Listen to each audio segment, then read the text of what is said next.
Guccifer 2.0 dropped another bombshell trove of documents on the DNC yesterday. The hacker revealed the insider information via the website WikiLeaks. And this isn't the petty gossip we saw in former Secretary of State Colin Powell's emails to his staff either about Hillary's health or his rabid dislike of Donald Trump. No. The DNC was desperate to blame the hack attack on Donald Trump because they believe it was instigated by Russia, and one time Trump said something nice about Putin. A bit of a stretch, even for the head honchos at the DNC, but I don't blame them for wanting to cover up the DNC ledger that kept track of DNC donors and how much they donated, and the ambassadorships and high-level administration positions the donors received in exchange for those donations. Oh yeah, it's pay-to-play 2.0. Check it out. The most recent hack includes information on the party's finances and personal contacts of donors. Trump has been going after Hillary. It also reportedly contains the cell phone number of Hillary Clinton's running mate, Tim Kaine. Russia has been accused of trying to influence the U.S. presidential election through cyber attacks. Hide and delete her emails. Donald Trump in July invited Russia to dig up emails from Clinton's time as Secretary of State, prompting Democrats to accuse him of urging foreigners to spy on Americans. Joining me now is Democratic strategist and a partner with Coldwell Strategic Consulting, Stephanie Mickle. Stephanie, hi, how are you?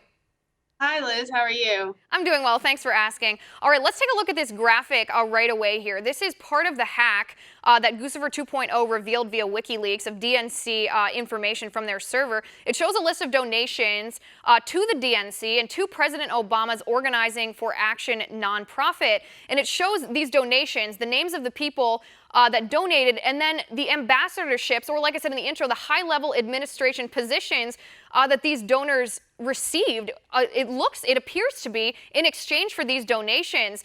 Stephanie, is this pay-to-play 2.0? Absolutely not. As former general counsel to United States Senator, I know firsthand that these nominations are very thoroughly vetted, and these people are highly qualified. Obama has appointed the least number of political appointees to ambassadorships, even compared to President Reagan, who had 38%. Obama's percentages are 30.4%. So no, absolutely not. Okay, let's go through some of these here, because I think it's important for people to be able to look at these and determine it themselves. We have a gentleman by the name of Matthew Barzun, not sure how to pronounce that. He was the biggest donor here. He donated $3.5 million, $3.5 million. Then, after he donated that, he was appointed U.S. ambassador to Sweden from 2009 to 2011. Then, after his ambassadorship to Sweden, he served as Obama's national finance chair during the 2012 re-election campaign, and now he's currently the United States ambassador to the United Kingdom. Those are three positions that are highly sought after. Are you telling me that you don't think there's that the money made any difference in when Obama was picking who to appoint to these positions? I can't comment on what impact that had. I can just tell you that David Wilkins, under the Bush administration, was someone who had done quite a bit of fundraising for President George W. Bush, and he was nominated and confirmed as the ambassador to Canada after having only visited there once. In your opinion, does this warrant further investigation to ensure that there wasn't a monetary conflict of interest that went into that was part of the factors of these appointments? As I mentioned before, when a person is nominated, there's a lot of vetting that takes place. And then once that person's nomination moves over to the Senate for confirmation, there's even further vetting that takes place. And so no, I don't think that that's necessary.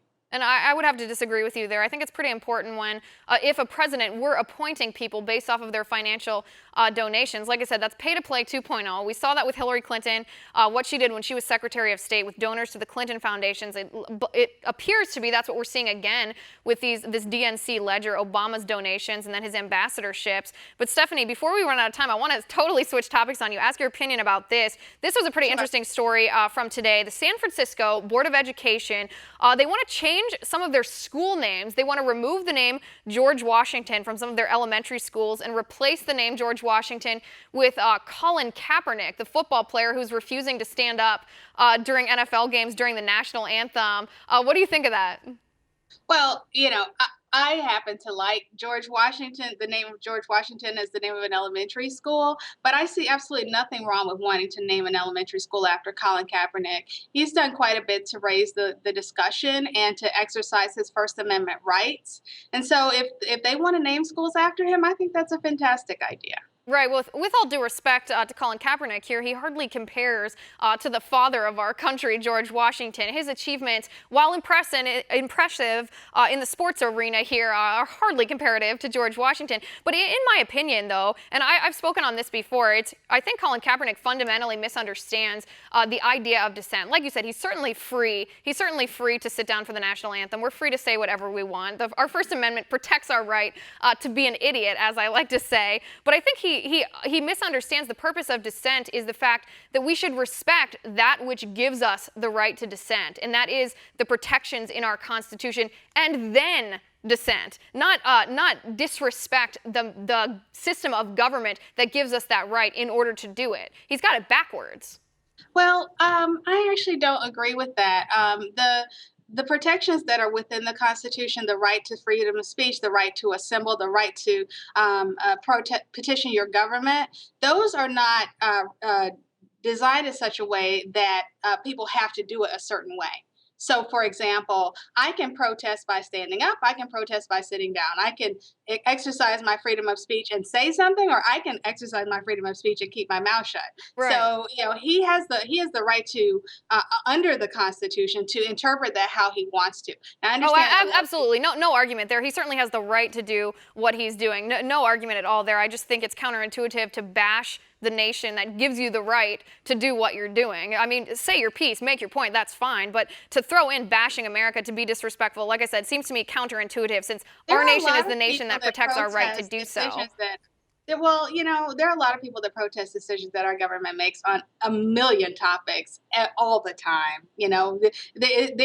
That's what makes us great, is that we have the right to disagree with certain things that our government does. You're absolutely right. And I guess that's why I disagree with San Francisco Board of Education wanting to change the name away from George Washington to Colin Kaepernick. Stephanie, thanks so much for being here. It was great to talk to you today.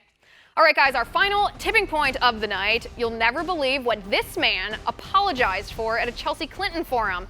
Find out when we return.